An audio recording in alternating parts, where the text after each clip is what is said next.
Leigh the OT coming at you with a fine motor craft activity for today. I named this activity a mosaic because we're going to use some of our random scraps of construction paper that we have left over and we're not quite sure what to do with, but we don't want to waste it. So here's what our final product is going to look like. And today I'm thinking about the letter K, but the beauty of this activity is that you can make any shape or letter or design that you want.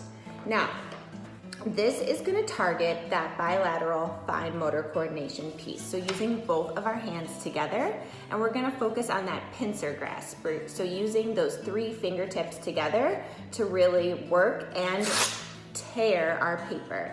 Now, I started a little bit big. I think it's easier to start with smaller pieces of paper. And if your child is new to tearing, you might want to help them out and get started by giving them small pieces and giving them a starting point. So maybe tear it halfway to start and then scale back on how much you're helping them as they start to understand that oppositional movement piece. Don't forget, you can always provide hand over hand assistance, so you're physically helping them to tear it so they really feel that oppositional movement.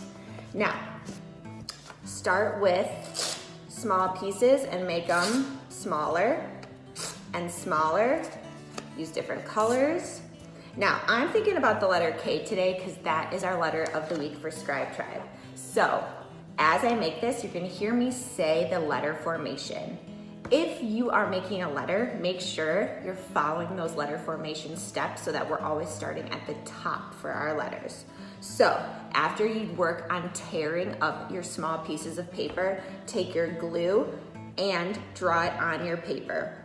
So I'm gonna start at the top, draw that big line down, jump back up, do that diagonal back to the middle, diagonal down.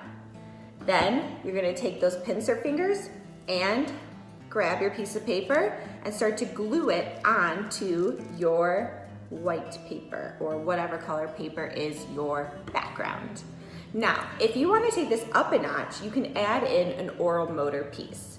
Taking a straw, you can work on that sucking in and blowing out motion, which takes a lot of coordination.